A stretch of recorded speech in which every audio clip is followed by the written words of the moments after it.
Hey you guys, welcome back to my channel. It's your girl Danny here, back with another video.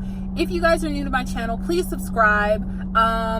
Give this video a big thumbs up. And as you guys can see from the title, today we're going to be talking about sex again. This is a 3-part series, and I really wanted my mom to chime in. This is my mom. Y'all can call her Mama Rose or Miss Rose. Call me Michelle. I prefer Michelle. Or Michelle, whatever. That's my middle name. I love it. Anyway, so this is my mama, my bestie, my bestest friend in the whole wide world. I love her so much, and we are actually super duper close. We actually talk about everything, and I wanted her to kind of chime in and come into the video because I think it's important that parents talk to their children about sex and talk to their children about safe sex and healthy sex. My mom and I have always had like an open relationship. She never hid anything from me or made me feel uncomfortable when talking to her about types of things where I needed information, or if I was like, you know, kind of like misguided. She was never afraid to let me know like the right way or whatever the case is. So basically, Mom. Yes, daughter, she forced me to do this. The question I have for you is, what made you want to be so open with me about sex and just having healthy sexual experiences as well as safe sexual experiences? Okay. First of all, I have to thank my mom, because my mom was very open with us when I was growing up. And even in that time, they wasn't like too open, but she tried her best to let us know, like, we have to focus on our school, and getting pregnant is a no-no. And she always said, if we have friends or if we, you know, somebody talking to us, we have to make sure we take them home. She don't want us to be sitting in the corner or be in the corner talking to guys. So that shows a lot of respect. And by her doing that, even it wasn't the same like what I'm doing with my daughter. When I have my own kid, I said, I'm gonna be open and talk, you know, about sex, or especially in this country, there's a lot of disease, a lot of crazy thing going on. So as a foreign mom, I see my job to be open with my kid, because I have a daughter and a son, teach them, and that way, if put them in the right path. That's what I mean. So I always try to be open with my daughter, so that way she have the same experience I have with my mom. And I try to be a better mom than what my mom teach me. And that's all. So talk to her about sex, the safety, because, hey, now, what I'm trying to say now, you guys know what's going on. Little kid, I mean, people full of disease. And I don't want that for my kid. I don't want my daughter to get sick, or my son. That's why I have to be open and tell them, you know, what is it, and then what the precaution they need to take. And after all, safety first, because I tell them, hey, I'm too cute to be a grandma. I don't want to be a grandma. And that was my reason. She literally, all growing up, this is what my mom would tell me. She would be like, yo, like, I know some parents will say, like, don't bring no kids up in this house, but my mom genuinely meant that. Just because, like, I mean it, yeah. Yeah, like, we grew up, like, you know, we just had my mom. Like, my dad's in my life, but we lived with my mom. So it's just like, you know, she's worked hard her entire life. She came here, and it's like, if I were to get pregnant young, then basically my mom would have to help me take care of a child. And so then the reason why I said that to her, I was a single mom. I've been a single mom. I raised my kid by myself. So being a single mom is a no to have grandkids early. So I tell my daughter, heck to the no. Yeah. You're gonna go to school, you're gonna finish college, then later on when you marry, you can have kids, and I will be the best grandma. But now, if you go ahead and have kids, you're going to have to do what I did. You're going to work 2-3 jobs to take care of your kids, because I'm not going to babysit for you. And I make sure she got it clear, because I will never. Oh, no. But I struggle with my kid. I'm not going to struggle with the grandkid. Not that early. That's why I tell her it's good to wait after, you know, you got your education first. Or as long as you can take care of yourself, you got a great job, you know, then you go have kids, that's fine. But you cannot work in McDonald's. I mean, I'm not trying to be, you know, what I'm saying, you cannot make it like $8 an hour. You can even, I mean, now, to start, even in the ghetto, anywhere, I'm not trying to say nothing negative, but I'm saying even in the bad place, rent start from 11 and up for 1 bedroom. So how you gonna support yourself? No, that's why I said heck to the no. You wait. So I also thought that something that I saw my mom do that I want to take into my having children one day possibly is just the way that she keeps everything a buck. Like, she doesn't try to make things, like, she doesn't sugarcoat things. So when she tells you something, like, she uses exact terms. Like, sometimes when I was growing up, it was uncomfortable to hear my mom use some terminologies, but as I grew up older, I realized that, you know, these are the way that my friends and I talk. So when my mom comes in and she's talking about certain things, I don't feel like she's my mom or that she's judging me. I feel like she's trying to connect with me and make me understand things, just like the way I would be talking to my friends. She makes me understand it that way. So how did you figure out how to talk to us about these things? Like what was it exactly that taught you or made you want to teach us a certain way about sex or about things like that? Like, for me, anything that's very important, I don't have to sugarcoat it. I have to, even with friends, at the same time, when I have to tell you something that's very important, I don't want to go around the corner. I want to come direct and tell you what it is. Because sometimes when you go to small corner, you know, hey, and I learn in life, you go straight forward, you make your point, and then you get it done. That's why I come direct. I tell you, hey, point B, point A, this is what you're supposed to do, that's not what you're supposed to do, and get it clear that way. I'm already a phone mom. My accent is heavy. I speak Creole, you speak English, but I try my best. I'm not gonna go around the corner or tell you, no. I tell you clearly, this is what I mean, and try to be direct so you understand me. Because I don't wanna, you know how those kids, they play, oh, I don't understand you, I don't get it, what did you say? Yeah. That's not how you said it. That's why I try to be direct and tell my kid, hey, 1 + 1 = 2. I'm not gonna go around it and then try to, you know, that's me, and then it works. And some of your mom, I know some of you are single mom. I did it by myself. It wasn't easy. I worked 2 jobs. I used to work, and sometimes even 3 jobs to take care of my kid. But you know what? I'm proud of my kid. And when your kids see that, and then as a single mom, this is what I did. It worked for me, and I'm gonna tell every mom, if you can. Even I used to work all those crazy hours. I make time for my kid, and I make sure my shift always in the morning. Morning shift, I used to work in the nursing home. Morning shift in the nursing home is hard, but guess what? I do morning shift. Why? Because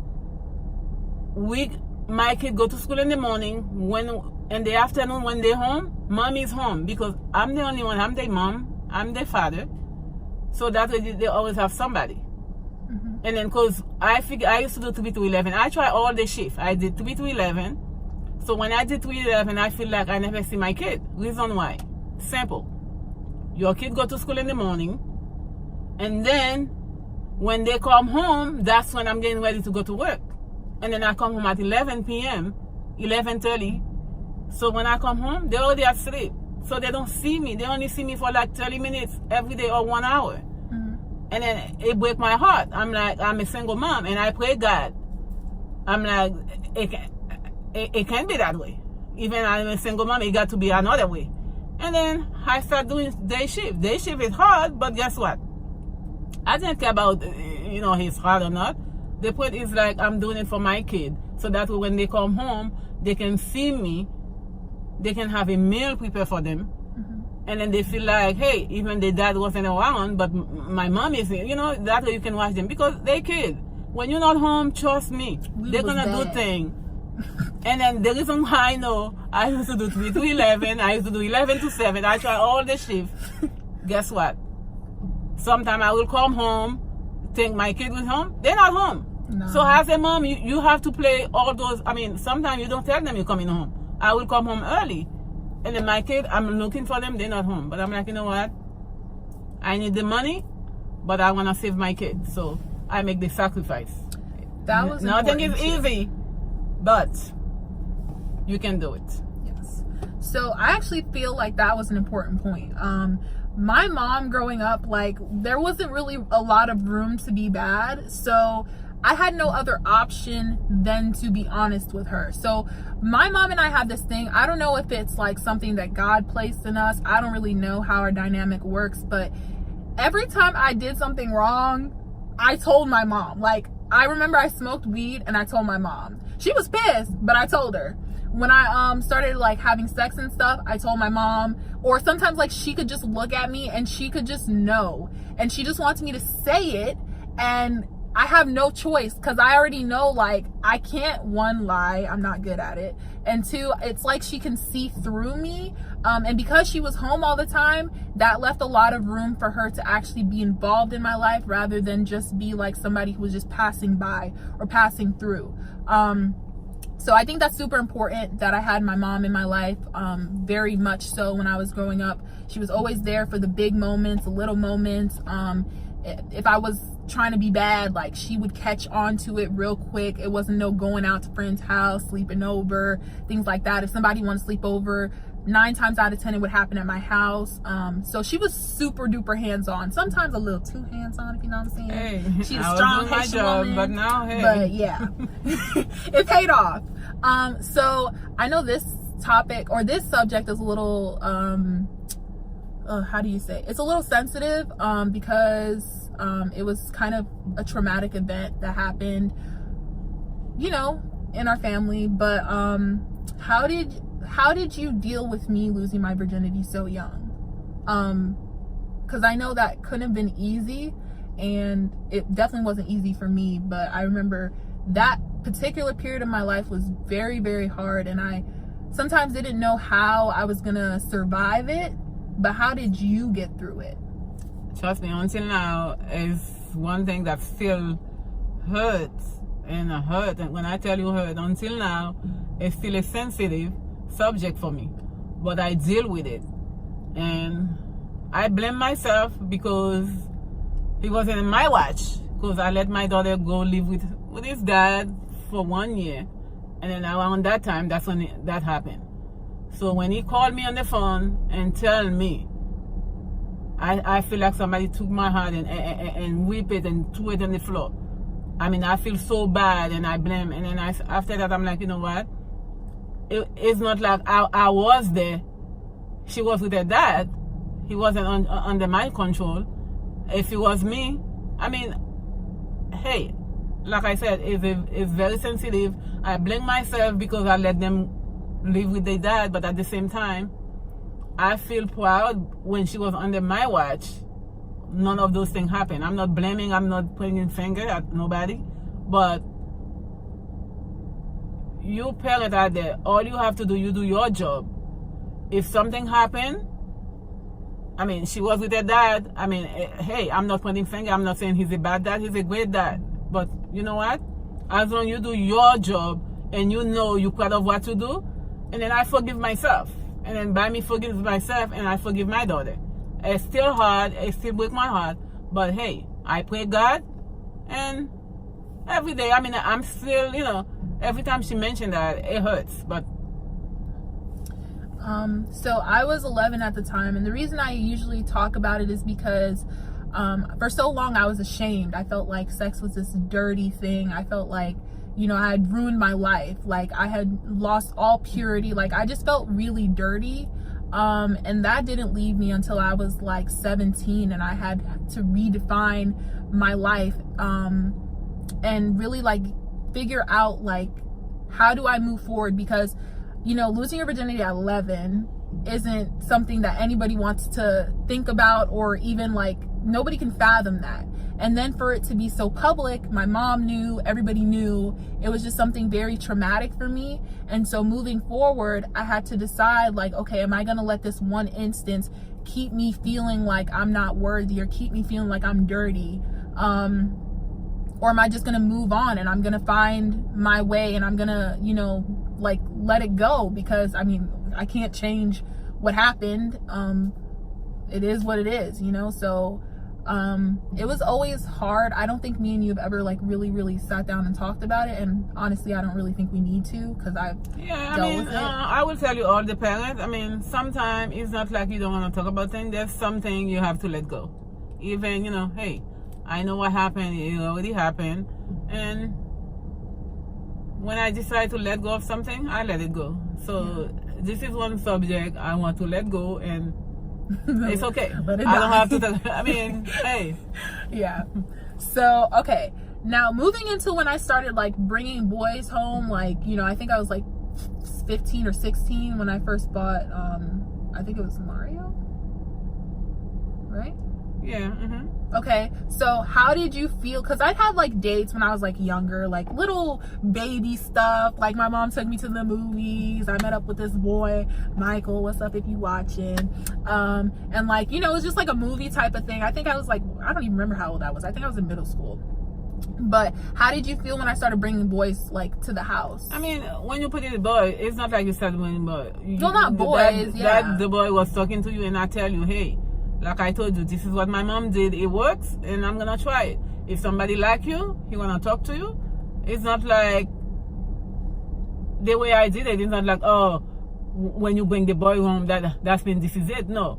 I said you got to be open. If somebody talking to you, I don't want you to be in the corner. I don't want you to be in the street talking to no stranger. If the guy like you, he wanna date you or whatever, he can come to the house. I meet him, so I know I'm comfortable who you talking to, and I don't see anything wrong with it. Yeah. You know? That's kind of how it was. If I was ever talking to somebody, or if anybody was ever interested in me, they had to go through my mom.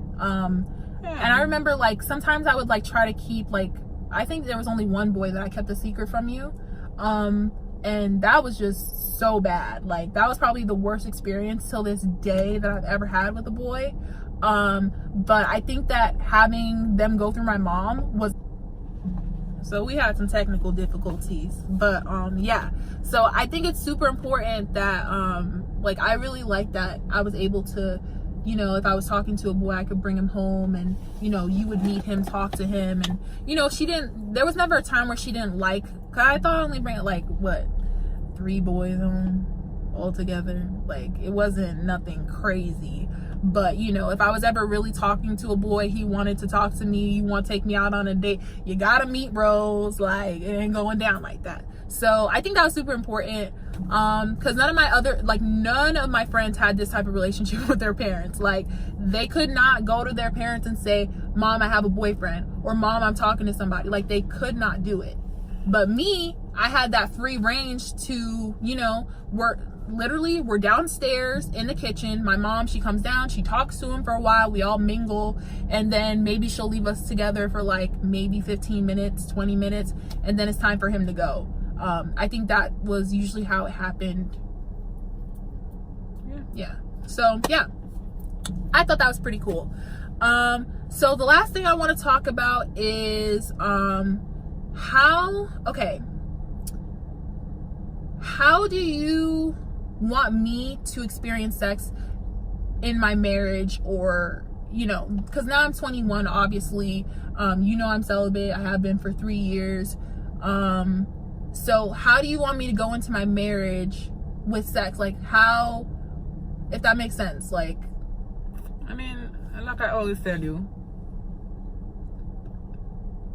it's beautiful when you meet the guy, the love of your life, because I experienced it. And then with that man, you're gonna share your body, and then that's when you're gonna learn to appreciate. You're gonna say, oh my God, now I'm sharing my body with somebody that I love, and then that somebody loves me too. And to me, it's the most beautiful and the most exciting thing that can happen in your life. And you wanna save that. You don't wanna keep, you know, you don't wanna sleeping around. You don't wanna give yourself to people, you know. But you have to wait when you find out somebody, and that's somebody that appreciates you, and you're gonna appreciate, and then you're gonna see the connection is like wow, and then you're gonna be happy, and the person gonna be happy, and then of course my culture, I mean, I'm from Haiti. We believe that, hey, a long time ago that was my culture, and now things change, but that doesn't mean, that's why to me, it's important you pass your culture around. You teach your kid all the culture where you from, how you're supposed to be. So, like I said, being in love is a beautiful thing. You marry and then you have kids and then you share that life with your love. And then somebody, you're gonna wake up every day, you're gonna say, God, thank you for my husband, thank you for saving that man. And that man gonna do the same thing. And then when you share that body, you're gonna, and then it will be a time you will feel like, hey, I regret that whatever, that man's supposed to be the one that was my first. You know, you keep it, you want it to be special.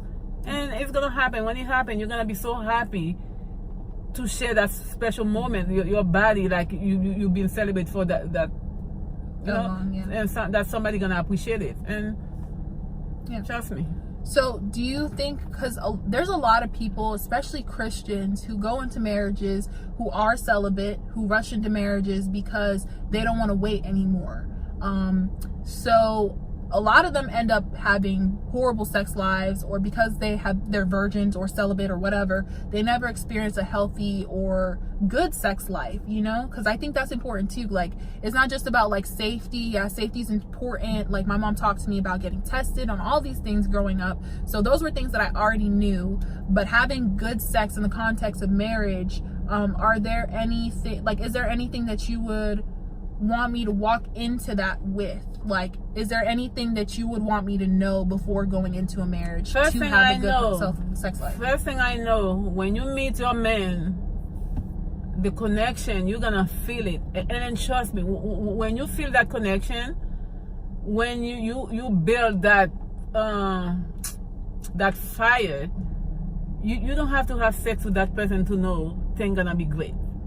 Because the connection will be so, I can't even know how to say it. You're gonna feel it, and yeah. It's gonna But what about for the people who don't? Like, what? Because there's some people who never experience that fire. You know, I pray I do, and I'm a big you pray, romantic. and then you're gonna but trust me. If you trust God, it's gonna happen. And it's not. I always said, if you want something, if you want it bad enough, you will wait, and you will get it. Yeah. So you don't settle for less. Mm-hmm. You know what you want and you go for it. Yeah. And then by all means, communication is the best. When you talk to somebody, trust me, people can lie to you, but the certain way, if you start reading people, you will cut them in the lie. You're gonna see when they say it. There's little thing you will do, you will say to that person, and there's little thing that person will do, you will know that that's not the one. Sometimes we lie to ourselves. We know it's not gonna work, but we do it anyway, just because we want to settle for less. That's because we want somebody in our life. But you know what? I always say to my kids, you don't settle for less. You're gonna know when you meet that somebody is gonna be the same way you're interested in that somebody gonna be interested in you. Trust me. And one thing my mom always told me, and I want to leave it at this point, is that it's important that my man loves me more than I love him. Yeah. Okay? Because, Mom, you tell him why. I always say that. I mean, when you're with somebody, you already know your heart. If you like somebody, and then that somebody love you, trust me, that somebody always gonna treat you like a princess. Because he don't want to lose you. Mm-hmm. And he always gonna try to protect you, to try to work things out. But if it's you that already too in love, that's somebody gonna, you know how that goes. Mm-hmm. They're gonna manipulate you. Mm-hmm. Sometimes, you know, hey, you probably find somebody, I mean, you love and love you too in the same thing. What I'm saying is not like you're not supposed to love that somebody. But when that somebody loves you more than you love them, that's a very good thing. And you have to be smart. Yeah.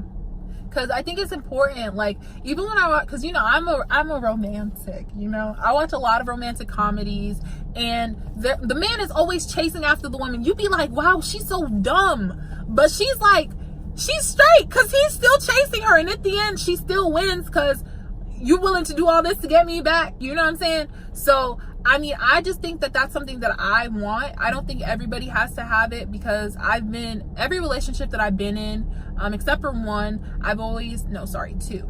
I've I've loved more. You know what I'm saying? That deep feeling, I'm going crazy waiting for text messages. Meanwhile, I'm just sitting here staring at my phone while he's probably talking to some other chick, like, you know.